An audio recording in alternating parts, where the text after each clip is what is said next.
Video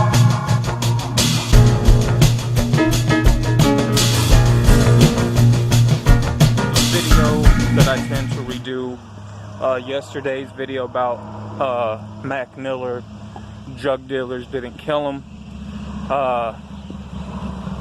There was too much going on, of course, in the background, so that's why I decided to redo this video for you guys. Filming this on my phone as I'm taking a stroll right now to handle some business. I don't know how heavy I'm going to try to push this in particular video, but I want to break down some things why I said, drug dealers ain't to blame for his death. Now, I do want to put this disclaimer out there. Some people are like, well, how do you know these things? Well, first and foremost, I don't know who macmillier really is like that. I never really heard of his music. I've heard of who he was after his death. I am older than he is. I am 30 years old. So my taste in music ain't going to be with today's generation. So there's that.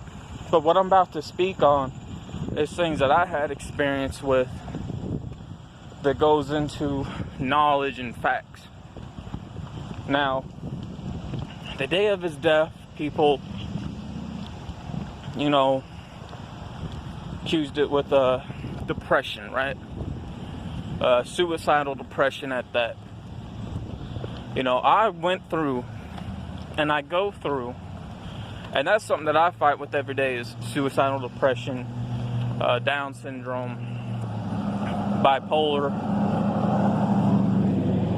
and dealing with blackouts. And there's times where we're not going to show what's wrong with us, or hardly any other time, so we like to keep it hidden, which is dangerous because it does lead to the first thing, which is thinking about the process of the thought of ending it. So there's that. Which leads into the second step, which is drugs, of course. And, I used to do pills during my freshman year. Even when I was working, I was doing pills.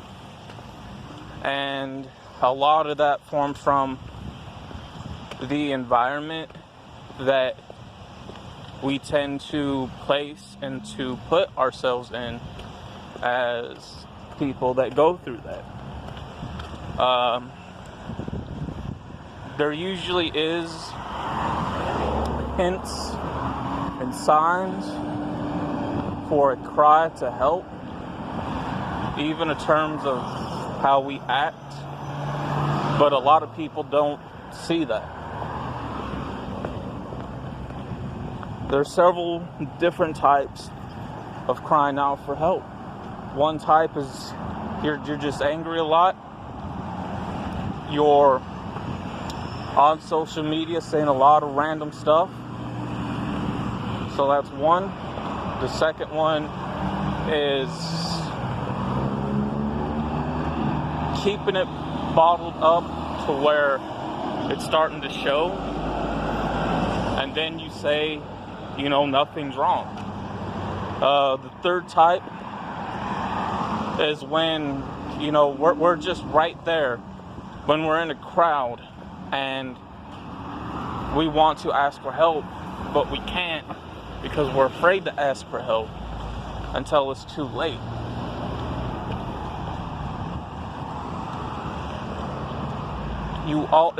Most of it also has to do with the people that you surround yourself with, which goes into, again, the environment of where one is at. When you're around the fast life, the high life, the rock star life. A good majority of it's going to be around parties. It's those parties, you know, they're going to have alcohol. They're going to have narcotics there. You're going to definitely peer pressured to be tempted to take and to do those things, especially when you're going through suicidal depression, to cope with the pain, which is used 100% of the time as a escape mechanism. It is. You know, environments that I have been placed in and never helped any. Environments surrounded with just negative people, didn't help none. It added to it. It did. I had my meltdowns. I had my breaking points. There was a time where I decided to take a shit ton of pills to try to kill myself. And I thought it worked, but what happened was I ended up getting an inexperienced death. I saw myself laying on the bed.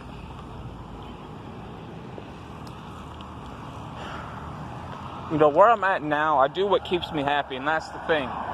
You want to do what makes you happy. You want to focus on what you love the most. Me, I am in music. And music used to be the thing that keeps people happy. Who did it? As more you go through it, you'll realize that it doesn't make you happy. You realize that you're looking for a way now to escape from it,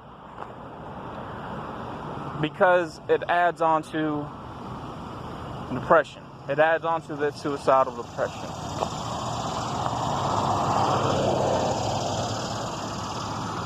You are constantly looking for a way out. You are.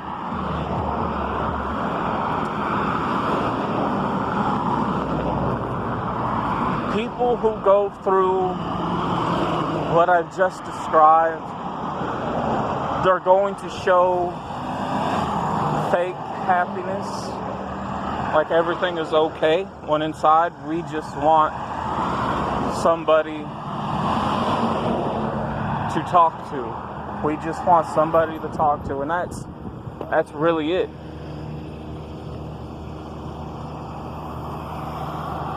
That's really it. I've done a video before describing what fake suicide hustlers are. A lot of the so-called emo rappers coming up today who really play on that whole I'm depressed shit, them are suicide hustlers. The main one was XXXTentacion. If I remember, I'm going to try to remember to link that video down in the description below so you guys can check that out. X wasn't really depressed. He used that as a hustle, which drained and used resources that he took advantage of when he shouldn't have did that.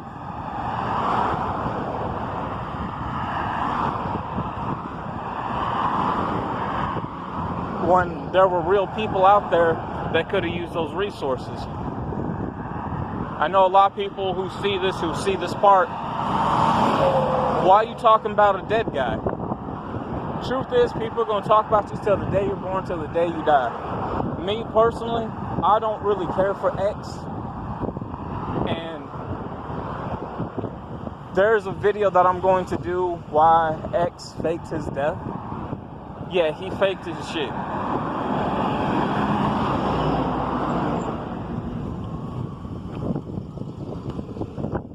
Because I have been around in my upbringing of what gunshots or gun a bullet entry wound, from flesh to clothing to cars, glass. I've also been around real shooters. I'm also going to break down why those people are still free, why the so-called alleged shooters were paid, why they weren't locked up. I'm also going to break down the forensics, the law, and the detective parts of that, because I've done time 3 times in my life. And when you have nothing to do but time, you're going to research stuff. You're going to want to see what certain things are about. And then I'm going to give my conclusion why I think X faked his death. Because there was a lot of evidence pointing that he was going down, and he was going down hard in his court hearing. But that right there is neither here or there in this topic discussion. No. Now, back to the discussion at hand. Mac Miller, just like any other artist who's high profile, they're going to have way easy access to drugs, to getting their hands on narcotics, which is going to be people around the studio doing the shows or in the streets. And you're not going to get a receipt from your local drug dealer. No, you're not. Your local drug dealer is going to take care of his top customer, which is going to be the person that is paying the absolute most money. Why do you see a lot of these so-called entertainers, why they look like they do today?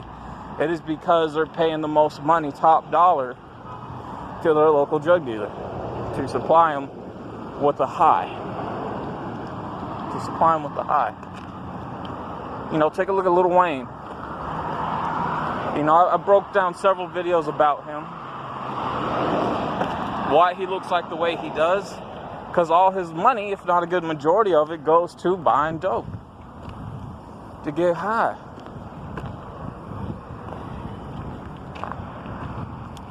Now, a lot of people be like, well, drug dealers are the blame for Mac Miller's death and for people dying. Well, I'm going to have to disagree with you on that.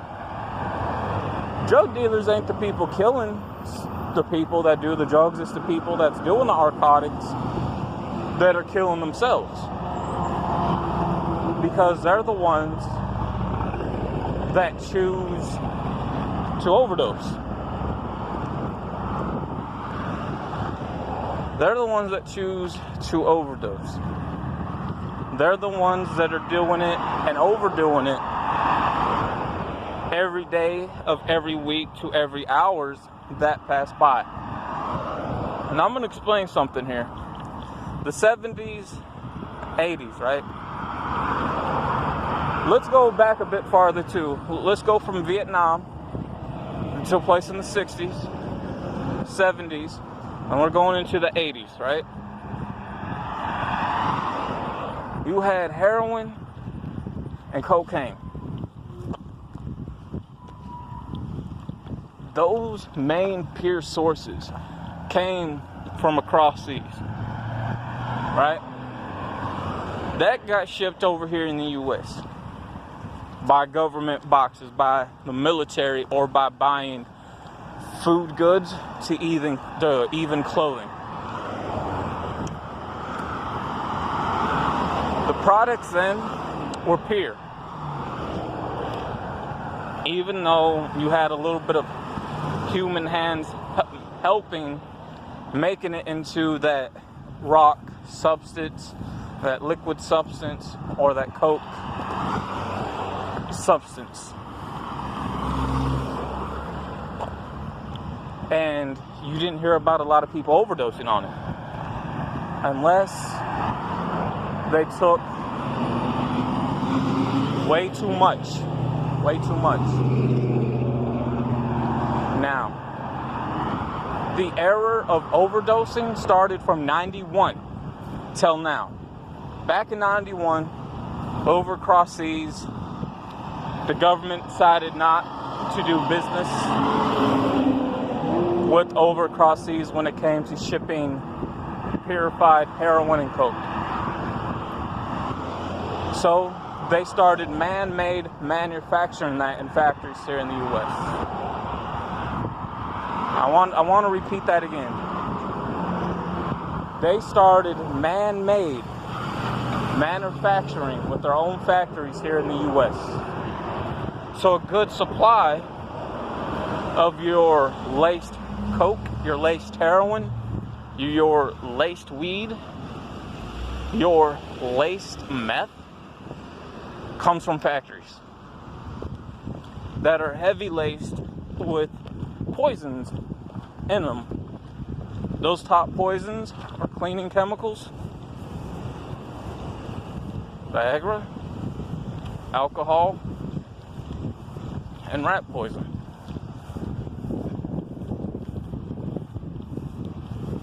Now, you can also mix other drugs with other drugs during that time until now, and they were being put on the street.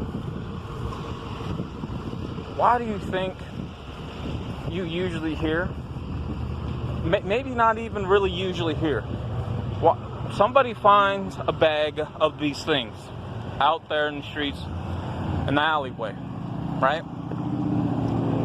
Because it is the government dumping them off in the black communities for those to get their hands on. Once somebody gets their hands on it, you're going to have some people that are going to sell it. And then you have people looking into, okay, well, how can I make a drug that's laced, right? That's laced. They start experimenting. And then they get more product out there in the street. Because of that, why do you think it takes so long for drug dealers to get busted? Because they're doing the government's job.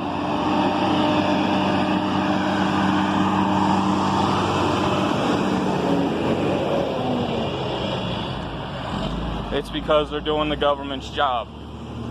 Now, they're making money for the government. Okay, why do you think they get hit with tax deduction? You pay taxes on the money that you're making from these drugs, we're not going to come and bust you. As soon as you stop paying money on them, we're going to come get you and shut you down.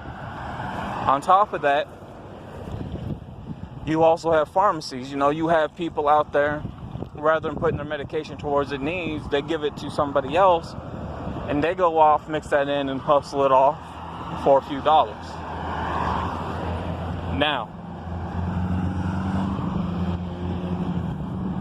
it used to be, back in the day, if you were somebody with a record of suicidal depression, known for having the suicidal thoughts, right? Even if you just came out of a place of getting help in terms of rehab because of that, or seeing a therapist, either you or a second party next to you that truly knows would have to give a heads up to your neighborhood drug dealer and say, hey, don't deal to this person because this reason right here.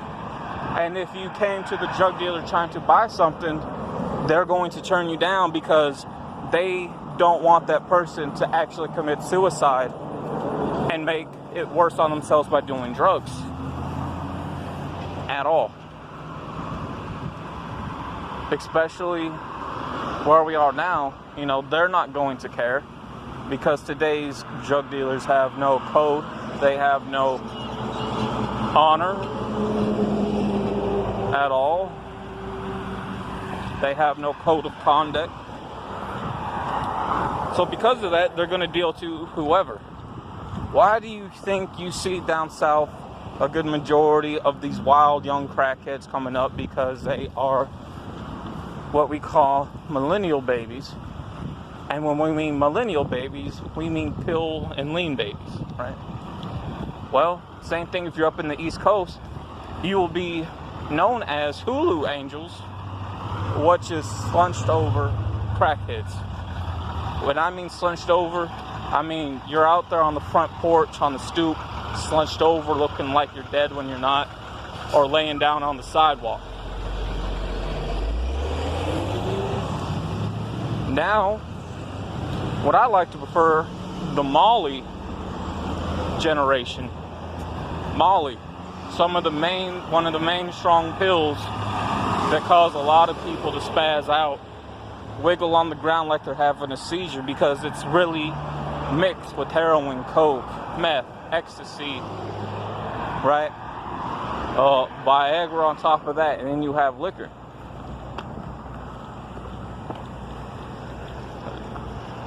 That's how heavy that shit hits.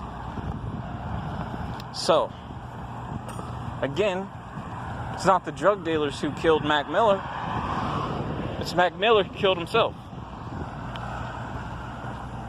It is. It's Mac Miller who killed himself. He refused to get help. He refused to talk to somebody. He decided to go ahead and make those choices of being peer pressured in and temptationed to do those narcotics, to spend who knows how much money, which caused him to allow his suicidal depression to escalate, which was his way out and his escape, and then he died. So it was suicide. So as I was saying before my phone cut off, it's not the drug dealer's fault. It's not. He did choose to do what he did to cover up his depression, which, led to his death. Really did. And as far as tracking down the drug dealers, honestly, because he was a high-priced profile person, it only makes sense that the authorities are going to want access and to have his phone, obviously. And reasons for that is because of what has shown up on the autopsy report with what drugs were in his system, which then is going to raise eyebrows to the law, which ended up becoming an investigation, which then they want, we'll consider this as murder. It's not. It is suicide, like I said. Okay, what are these people going to get charged with if they do bust them? At least one of them that we've seen, who honestly may not even be a dealer. It's more like an Instagram model. What? Voluntary manslaughter, which I think is 6 years. I don't really know. And then drug possession or contributing drugs. So you have what? Voluntary manslaughter, drug possession, and contributing drugs. Drug possession, I'm not really too sure how much years you can get for that. I think 7. I think 7. Contributing drugs, that right there, it depends on what state, because some states have different years that they can give you. I know here in the state of Tennessee, you get 15 years. Down in the state of Atlanta, you get 10 years. I believe up in New York, you get 20 years. So it kind of gives a good idea, but, with this case, they feel like they need to point the finger at somebody because, like I said, I don't really know who Mac Miller is. I'm not going to say I'm a fan. I'm not going to say I'm a supporter, because I am older than him. I didn't know who he was till after his death. I'm being real. However, when it comes, it doesn't even have to be about this. When it comes to us, the listeners, us, the fans, the supporters, and when it comes to somebody famous who we all like,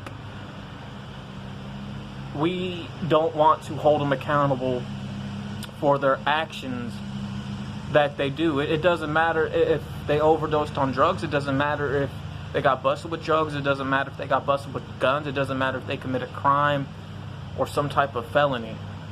It doesn't matter if you hear about in an abusive case, because we like to paint them as innocent, and that's the problem.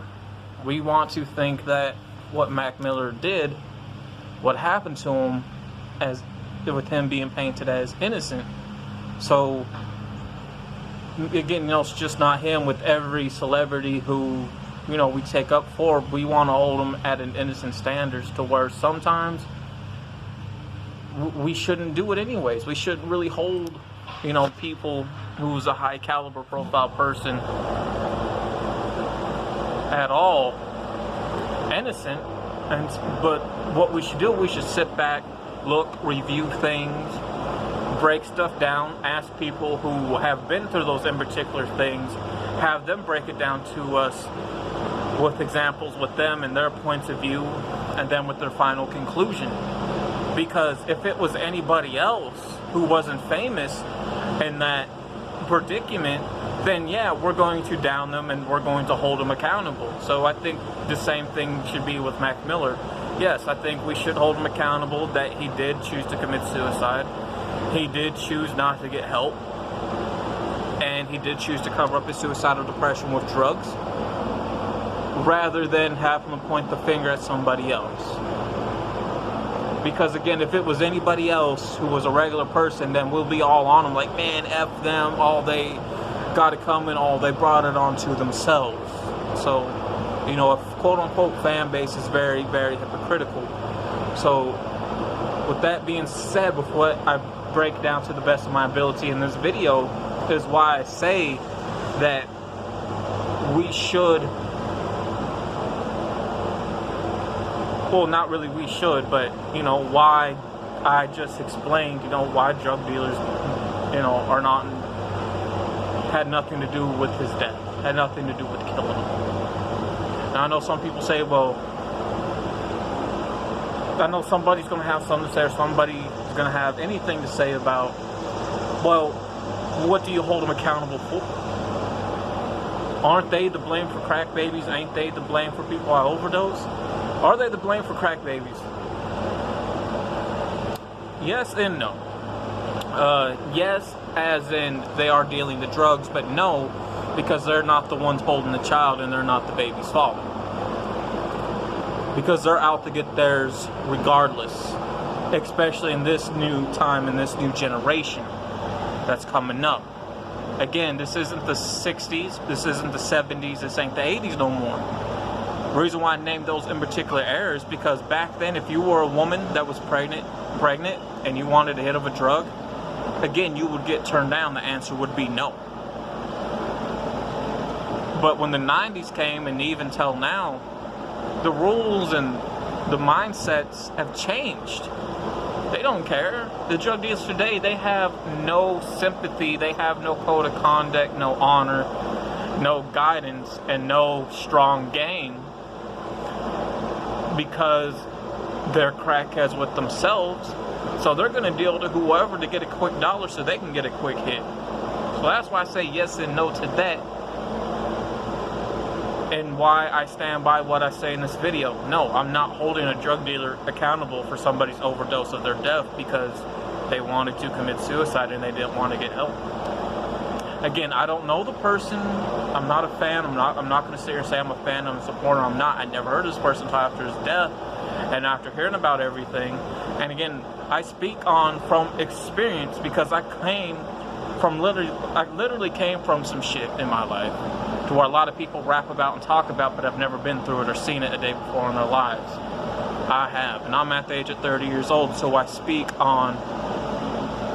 truth. Fuck facts. I hate that word, facts. My thing is this: provide proof that equals truth, then that equals facts. Alright? That's why I say what I say in this, and I'm not holding a drug dealer accountable for somebody else's suicidal death. I'm not. and neither should you. And the younger ones that definitely see this video, just listen to what I'm saying and go ask one of your older OGs, one of your older peers. They'll tell you the same thing. If anything, the drug dealer ain't got nothing to do with somebody else's suicidal death. They brought that upon themselves. Nobody else did that to them. Nobody.